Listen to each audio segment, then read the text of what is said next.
Assalamu alaikum warahmatullahi wabarakatuh, and I welcome you in the social class students as we have completed our 8th lesson and we are moving to the forward of 9th lesson, our environment. Environment.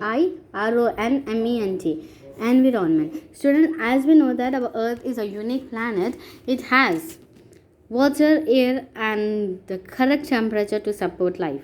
See, as a twin celebrating Earth Day, they are making a poster. So you also make a poster of Earth Day, students. Let it be. So our Earth is a unique planet. UNIQUE, unique planet. It has features that make life possible.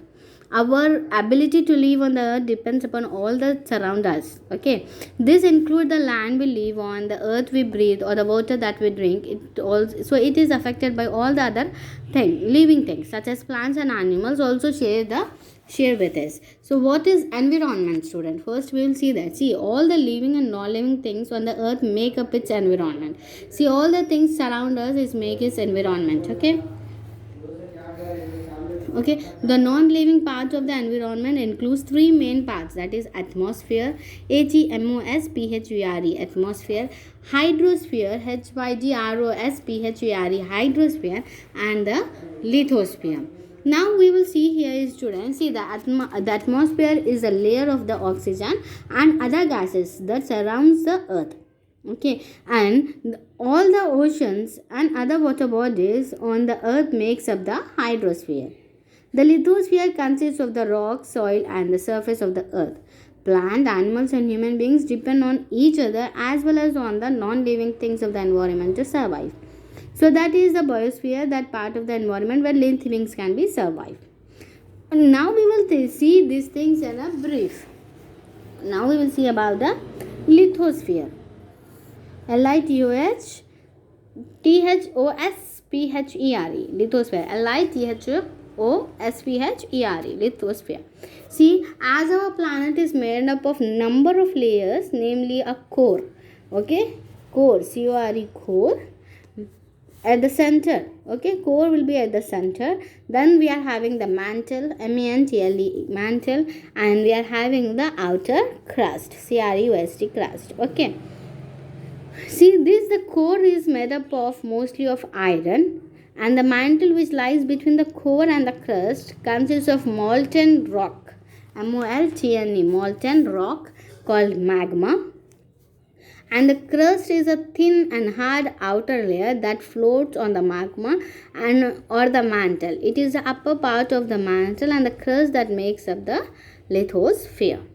See, as the lithosphere is the outermost solid layer of the earth, so it consists of land masses of the continents and the floor of oceans. It has a layer of soil that is suitable for growing crops, and we are having a natural resources such as oil, gas, and minerals are also found in lithosphere. Now we will see about the hydrosphere. Okay. HYDROSPHERE, hydrosphere. HYDROSPHERE, hydrosphere. See, water is one of the most important natural resources on earth. Okay, so living things depend on water. As we are the living things, we are dependent on water for our survival. Hydro, HYDRO, hydro means water, and the hydrosphere includes all the water on the earth's surface, that is the ocean, streams, lakes, and groundwater, as well as the frozen water in glaciers, means ice caps on mountains, and in the Arctic and Antarctic circle, ice sheets also. So as we are having about 97% of the earth water is in the ocean, which is very salty. We cannot use for our survive. So the remaining 3%, only 3% is of fresh water, out of which around 75% is frozen in glaciers and ice caps. Okay, so water on the earth is always moving. It moves into the atmosphere and returns to the earth as a rain. So this movement is called water cycle. Water cycle constantly refills the water supplies on the earth. Okay, so students, we will see that. Here we are having a water cycle. Evaporation, EVAPORATION, evaporation. Condensation, CONDENSATION, condensation. Precipitation, precipitation, precipitation. And now collection into water bodies. See, the heat from the sun warms the water and seas, rivers and lakes, and that water, then the water change into a water vapor. So water vapor is lighter, it rises up in the sky. Okay, evaporation. What do you mean by evaporation? Evaporation is the process in which the sun heats up the water in oceans, rivers, lakes and ponds and turns into vapor or streams.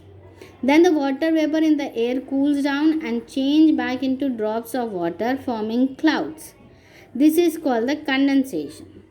More tiny drops of water join to form larger clouds. When clouds become heavy and cannot hold any more water, water falls on the ground as a rain. This is called the precipitation. So the rainwater flows back into oceans, seas, rivers, ponds and lakes. The sun again heats up the water and it goes up again to form the clouds. Thus the water cycle goes on and on. Okay, so here we will stop in this, students. Practice the hard work. Stay tuned, stay healthy and wait for the next video. Thank you.